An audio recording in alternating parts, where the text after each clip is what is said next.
Hello everybody, I am back with Sophia by Paul Kreese and Peter Co. And she is, of course, as in Sophia Loren. This is a classic silk Dupion ball gown. Beautifully, beautifully done.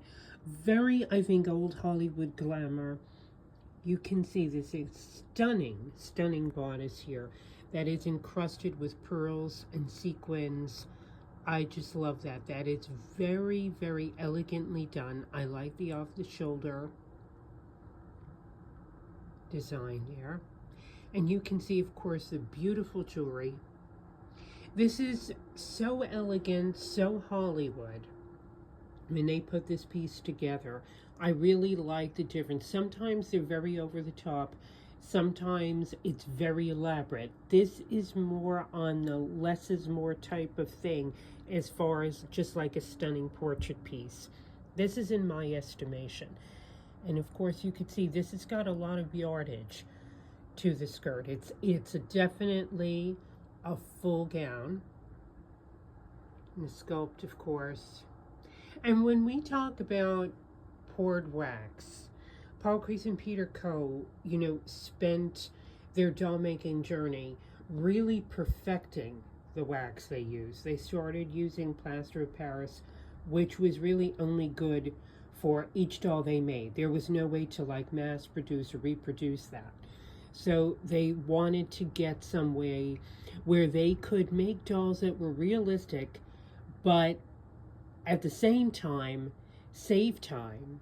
As demand increased, they needed to produce more dolls for orders, so they couldn't literally make one doll at a time. First fashion the doll, then of course make the hair piece, make the clothing, paint the doll. The painting alone took several applications, and for the paint to dry, naturally time would have to go by before they could resume the sculpt and doing the head and so forth. So as time went on, they discovered the poured wax technique that they later used, and it was a trial and error period, getting better, doing better things with it. They added polymers and resins to this wax, which wasn't only durable but gorgeous to look at. I believe it has like a skin tone quality to it. It's not, when you look at it, it's got a matte finish, but it's also got a translucence.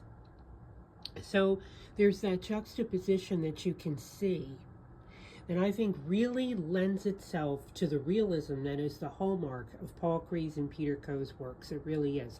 I admire so many different, whether it's wax mediums on other artists like Hildegard Wenzel, excuse me. I absolutely love her wax over porcelain pieces. They look almost like freshly waxed, and they're exquisite. But this does have the wax that has that matte kind of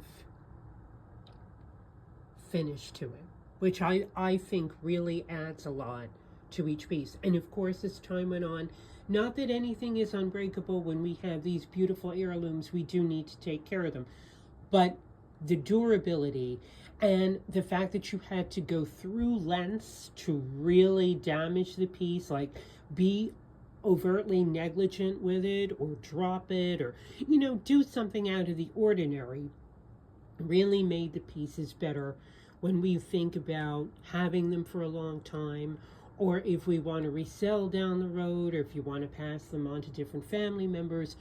We need to think of the long term when we speak of these dolls. We truly do.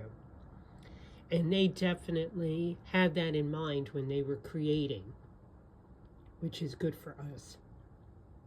I appreciate you taking the time to check out this video. If you're selling wax dolls by Paul Kreese and Peter Co., I would love to hear from you.